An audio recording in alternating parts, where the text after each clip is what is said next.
The fire in the hearth crackled softly. A glass of half-finished whiskey sat on the table beside me. Outside, the Scottish rain hair drummed against the old stone walls of my home. I was tired, not just tired in the way an old man gets after a long day. No, I was tired in my bones. 83 years, a lifetime of books, memories, wars, love and loss. I leaned back in my chair, listening to the clock tick, tick, tick, tick, tick, a metronome marking the last minutes of my life. And then I closed my eyes. The place between life and death. When I opened them again, I was somewhere else. No hearth, no whiskey, no rain, only mist. Endless rolling mist stretching over hills I did not recognize. I looked down at myself. Same old tweed coat, same old hands, wrinkled and scarred. But something was wrong. The air was too still. No sound, not even the beating of my own heart. I took a step forward. My boots crunched on something that wasn't quite earth. And that's when I saw him. Man in a long black coat, standing at the edge of the mist, watching me, waiting.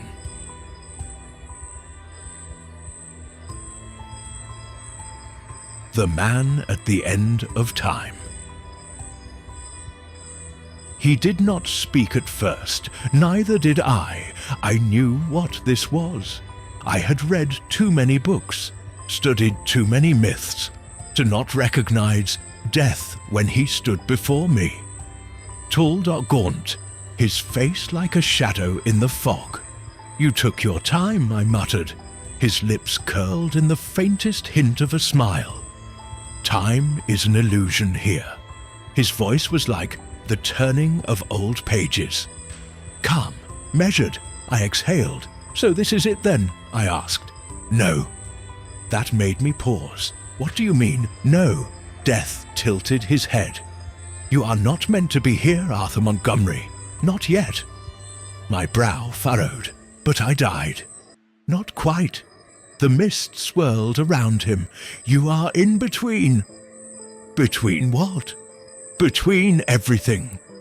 He took a step forward, and suddenly the mist parted, and what I saw beyond it made my blood run cold. Beyond the mist there was nothing. No sky, no ground, only shadows. Figures moving in the distance, whispering. They had two faces, only shapes, and yet I knew they had once been people. "What is this place?" I asked, my throat dry. Death stood beside me, his hands folded. "This is where the forgotten come." A shiver ran down my spine. The forgotten. Those who died alone. Those who had no stories left to tell.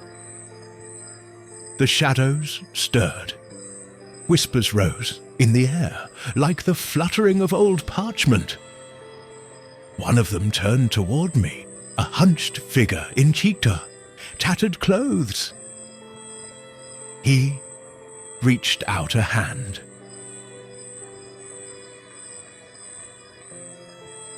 "Do you remember me?" he asked. My heart stopped. Because I did. I knew that voice. "James?" The shadow shivered. "You left me, Arthur." My chest tightened. Because I knew it was true. James Calderwood, my oldest friend. I had left him to die 20 years ago. And now he was still waiting. Death led me through the city of the forgotten.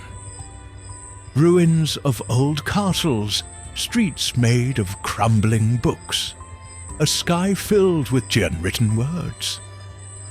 And at the center, a vast, towering library. The library of lost souls, Death murmured. I swallowed hard. I had spent my life chasing history. And now I was about to become a part of it.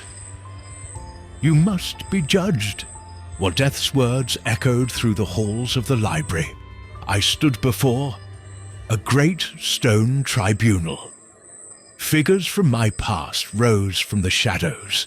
James, my father, the woman I had once loved, all of them here staring at me, waiting. Do you deserve to be remembered? Death asked. I opened my mouth to speak, but I didn't know the answer. You have a choice, Arthur. Death's voice was softer now. You can fade into the mist, become one of the forgotten, lost forever. I swallowed hard, and the other option, Thea, stepped aside. Beyond him, a door stood open, and on the other side, I saw my home. Edinburgh, my books, my chair by the fire. One more chance, Death said. One more chance to live. I hesitated, took a breath, and then I stepped forward. I stood frozen. James Calderwood, my childhood friend, the boy who sat beside me in school, the boy who went to war and never returned. And now he was standing in the mist. His body was not quite solid. His face shifted, blurred. His voice, echoed from a place I couldn't understand. You left me, Arthur, he whispered. My throat went dry. I thought you were dead, I stammered. James took a slow step forward. You never looked back, he said. His eyes held no anger, no hatred, just sadness, and all that hurt more than anything. Because he was right. The bridge of regrets. The mist thickened. I felt something pulling me. James turned, gesturing for me to follow. We walked through ruins of forgotten places, through old train stations, where empty carriages waited for passengers who would never come, through a field of lost memories. And then we reached the bridge, long, endless bridge stretching into the fog. Beneath it, nothing. A void. I swallowed.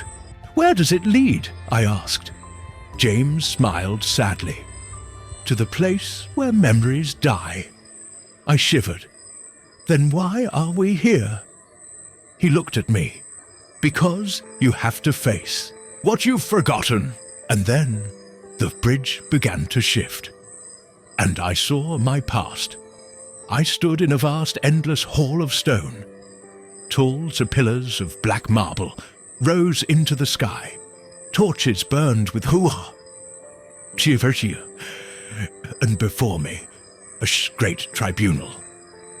Shadows sat, in judgment, ancient figures cloaked in mist, their faces unreadable. And in the center, Death. You have been brought here, Arthur Montgomery, he said, to answer one question. His voice echoed like thunder. I swallowed hard. What question? Death's eyes pierced through me. Did your life mean anything? The words hit me like a hammer. And then the tribunal began. The trial was over. Had no answer. Had my life mattered? Had I left anything behind? Did anyone still remember me? I was about to fade, to become one of the forgotten. But then a door appeared, a door that shouldn't exist. It stood alone, in the mist, old wooden, with a single brass handle. Death turned to me. You were not meant to see this, he murmured, my pulse quickened. "Then what's behind it?" I whispered. Death exhaled, something that should not be disturbed. I stepped forward, and I reached for the handle. And then I opened the door. Beyond the door was time itself. I gasped. It was a place where history was alive. Old moments, long forgotten, days, memories that had never been finished. I stepped inside, and suddenly I was back in my home. In Edinburgh, the fire crackled, the clock ticked.